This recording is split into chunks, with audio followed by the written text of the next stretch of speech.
फरमाते हैं कि मैं ना मजदूर लेने गया, बगदाद के चौक में मजदूर बैठे होते थे, तो मेरी उन मजदूरों में से ना एक नौजवान बच्चे पे नजर पड़ी। बड़ा कमजोर सा वजूद था, लेकिन चेहरे पर इबादत का निशान था। माथा बताता था कि नमाज का बड़ा ख्याल रखता है। मैं उसके करीब गया। चेहरे भी बड़ा कुछ बताते हैं ना, चेहरों में भी बड़ी रानाई होती है। फरमाते मैं करीब गया, मैंने उसको कहा बेटे मजदूरी करोगे? तो कहने लगा मजदूरों में बैठा हूं तो हुजूर मजदूरी के लिए ही तो बैठा हूं। तो मैंने कहा कि चलो फिर। कहने लगा नहीं मेरी कुछ शर्तें। मैंने कहा बताओ। कहने लगा पहली शर्त यह है कि लोग 4 दिनार दिहाड़ी लेते हैं, मैं 3 दिनार लूंगा। मैंने कहा यार भाई तो बड़ी बेहतरीन है, बाकी भी इस तरह की रख ले। उसने कहा हुजूर दूसरी शर्त यह है कि मैं आपकी मुकम्मल बात मानूंगा, लेकिन जब अजान हो जाएगी फिर आपकी नहीं सुनूंगा। तीसरी बात उसने ये की कि हुजूर मैं आपके घर में काम करूंगा पर आपके किसी सवाल का जवाब नहीं दूंगा। कहते मैंने कहा यार तू बड़ा अजीब है, शर्तें तो मालिकों की होती हैं। कहने लगा जी बहरहाल मैं शर्तें लगा के जाता हूं। फरमाते मैं उसे घर ले आया, काम मैंने उसको बताया, तो जो काम मजदूर सारे दिन में करता है ना उसने 2 घंटे में कर दिया। हमारे मजदूर सिगरेट पीने में भी तो आधा घंटा लगाते हैं, वो चाय पीने जाएं तो पौना घंटा वहां। उनको भी तो दयानतदारी करनी चाहिए कि नहीं करनी चाहिए? ने मुआहदा किया है ना जी, तो पूरा उतरना चाहिए ना। कहते 2 घंटे में। अब काम जब बंदा शुरू कराता है तो काम और निकल आता है। कहते काम मैंने उसको और बता दिया, वो करने लगा। उसने मिट्टी निकाल के रखी थी बाहर रास्ते में, तो अजान हो गई जोर की। उसने वहीं कुदाल छोड़ी कही और चलने लगा। तो मेरा बेटा कहने लगा इसको जरा बराबर कर दो। कहने लगे चुप कर जा, तेरे बाप से बात हुई थी, जब अजान होती है तो मैं किसी और की नहीं सुनता, सिर्फ अल्लाह रसूल की सुनता हूं। कहते मस्जिद चला गया, नमाज पढ़ के आया तो दोपहर का वक्त था। मेरी बीबी कहने लगी इसको को खाना खा ले। कहते हमने कहा खाना खा लो, तो कहने लगा मैंने रोजा रखा हुआ, रमजान भी नहीं था, नफली रोजा रखा हुआ। फरमाते हैं शाम हुई, मैंने 3 दिनार दिए। तो मैंने कहा तेरा नाम क्या है? कहने लगा मैंने आपसे कहा था मैं किसी सवाल का जवाब नहीं दूंगा। वो चला गया। अगले दिन मैं फिर लेने गया उसे, काम कुछ और निकल आए। तो लोगों ने बताया वो सिर्फ हफ्ते वाले दिन आता है। मैंने कहा क्यों? कहने लगे जी वो कहता है मेरा हफ्ते का खर्चा 3 दिनार है, जब 3 दिनार कमा लेता हूं तो बाकी सारा टाइम अल्लाह रसूल की जिक्र में गुजार दिया करता हूं। फरमाते हैं अजीब। अगले हफ्ते मैं फिर लेने गया, मैंने पूरा हफ्ता इंतजार किया कि काम उसी से कराना है। मैं जब गया तो मैंने कहा चलो। कहने लगा मेरी शर्तें याद है ना? और मैंने कहा याद है भाई साथ चल। फरमाते काम कराया, 2-3 हफ्ते वो आता रहा। एक हफ्ते में गया तो लोगों ने कहा हुजूर आज नहीं आया।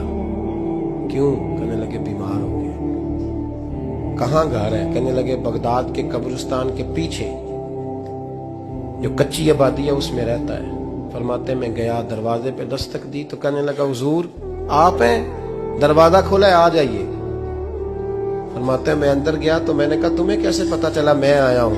कहने लगा हुजूर अल्लाह वाले हो, आप नहीं आना था, वरना अमीर तो गरीबों का पता लेने कोई नहीं आते। कहते मैं करीब गया तो कहने लगा मैं आपका इंतजार कर रहा था, तेज बुखार है, तप रहा। जेब से कुछ पैसे निकाले, कहने लगा ये पैसे रख लें। एक अंगूठी निकाली, कहने लगा हुजूर आज रात को मेरा इंतकाल हो जाएगा, इन पैसों का कफन खरीद के सुबह जनाजा पढ़ के मुझे दफन कर देना, और जब दफन करो तो ये अंगूठी लेके असर के बाद हारून रशीद के पास जाना।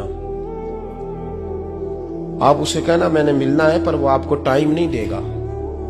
आप उसको आवाज दीजिएगा कि तेरी एक अमानत है मेरे पास। फिर वो आपसे मिलेगा तो अंगूठी दे दे, फिर आप मेरी तरफ से फारिग हैं। हजरत फरमाने लगे तेरा नाम? और कहने लगा हुजूर वक्त थोड़ा है, आज रात मैंने जाना है, बड़ी लंबी माफी मांगनी है रब करीम से, अगर मुनासिब समझे तो मुझे अपने रब से तन्हाई कर दे। फरमाते मैं आ गया पर उसकी बातों ने मुझे सारी रात सोने नहीं दिया। फरमाते सुबह बड़ी मुश्किल से सूरज निकला, मैं गया दरवाजे पे हाथ रखा तो दरवाजा खुला हुआ था। अंदर दाखिल हुआ तो खुशबुएं मेरा इस्तकबाल कर रही थी। जब चेहरे से कपड़ा हटाया तो उसका तो इंतकाल हो चुका। इंतकाल हो चुका है, ऐसे जैसे किसी का दीदार करके सोया।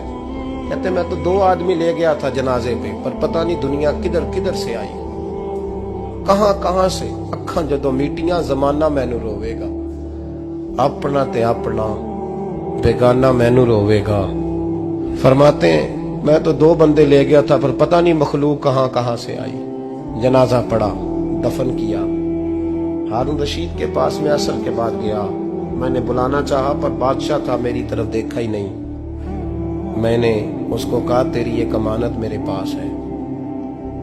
फरमाते हैं वो मुझे कोने पे ले गया, क्या बात है, कमरे में बुलाया, मैंने अंगूठी दी। हारून रशीद तो चीखे मारने लगा, कहने लगा अंगूठी वाला कहाँ है? मैंने कहा वो तो इंतकाल कर गया। कहने लगा मुझे कब्र पे ले चल। कहते मैं कब्र पे लाया तो वो लेट गया, तड़प के रोने लगा। मैंने कहा मेरा कलेजा फट जाएगा, ना उसने कुछ बताया ना तूने बताया, ये कौन था? तो हारून रशीद कहने लगा ये मेरा बेटा था। मैंने कहा तेरा बेटा और मजदूर? कहने लगा हुजूर ये हजरत दाऊद ताई के पास बैठा करता था, उनका मुरीद था, मुझे रोज कहता था अब्बा तूने बड़ी दुनिया इकट्ठी कर ली है, मरते वक्त तुझसे टांगे समेटी नहीं जाएंगी, इतना हिसाब नहीं तू दे सकेगा। मैं इसको समझा देता, इसकी अम्मा समझा देती। ये रोज हमें कहता छोड़ दो, आ जाओ अल्लाह रसूल की बारगाह में झुक जाएं। हम समझ। एक दिन ये चला गया, कहने लगा फिर तुम्हारा रास्ता और है और मेरा रास्ता और है। ये सोने की अंगूठी गलती से इसके पास रह गई, गलती से हीरे की अंगूठी चली गई। कहने लगा देखो मेरे बेटे ने आज वो भी वापस कर दी है। फिर तड़प के कहने लगा हारून रशीद था तो ये मेरा बेटा, पर मेरा मुर्शद निकला, मेरा पीर निकला। भाई जिंदगी तो बड़ी थोड़ी है ना। बाबा साहब ने कहा था उठ फरीदा सुत्या, और दाढ़ी आ गया पूर, अग्गा नेड़े आ गया, पिछा रह गया दूर। उठ फरीदा सुत्या खलकत वेखन जा, मते कोई मिल जाई बख्शिया ते तू ही बख्शिया जा। उठ फरीदा सुत्या झाड़ू दे मसीत, तू सुते रब जागदा, तेरी डाडे नाल परीत। मेरा रब हमें भी अपनी बारगाह में कबूल फरमा।